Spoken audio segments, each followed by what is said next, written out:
12 দলীয় জোট এবং বিএনপি ফ্যাসিবাদের বিরুদ্ধে এক হয়ে কাজ করেছে, সেটার প্রয়োজনীয়তা এখনো ফুরিয়ে যায়নি। বৈঠক শেষে বিএনপির স্থায়ী কমিটির সদস্য নজরুল ইসলাম খান কথা বলেন।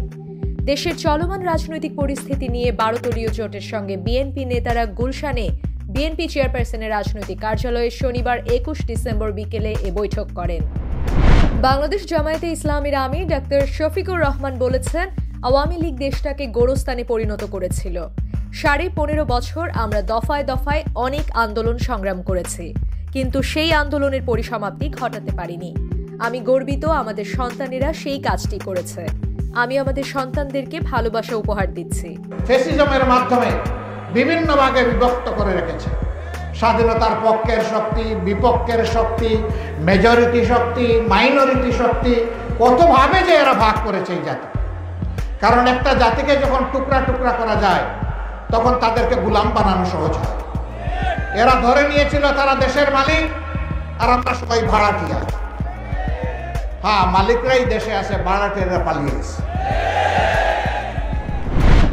সিরাজগঞ্জে খাদ্য মন্ত্রণালয়ের উপদেষ্টা আলী ইমাম মজুমদার বলেন, চলমান আমন সংগ্রহ মৌসুমে সরকার নির্ধারিত মূল্যে ধান চাল সরবরাহ করলে কৃষক ও মিলারদের লোকসানের কোনো সুযোগ নেই।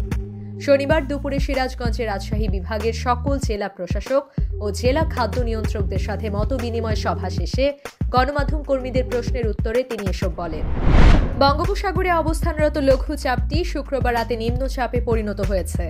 এর ফলে দেশের দক্ষিণাঞ্চলে এরই মধ্যে বৃষ্টি শুরু হয়েছে। এছাড়া সমুদ্র বন্দরগুলোতে 1 নম্বর সতর্ক সংকেত দেখাতে বলেছে আবহাওয়া অফিস। এতে বলা হয়েছে, পশ্চিম মধ্য বঙ্গোপসাগর ও তৎসংলগ্ন এলাকায় অবস্থানরত নিম্নচাপটি উত্তর পূর্ব দিকে অগ্রসর হয়ে একই এলাকায় অবস্থান করছে। জুলাই আগস্টের ছাত্র জনতার গণ অভ্যুত্থানে অংশগ্রহণ করে প্রতিপক্ষের আক্রমণে শহীদ আহত হয়েছেন এমন ব্যক্তিদের নামের তালিকা চূড়ান্তকরণের লক্ষ্যে খসড়া তালিকা প্রকাশ করা হয়েছে।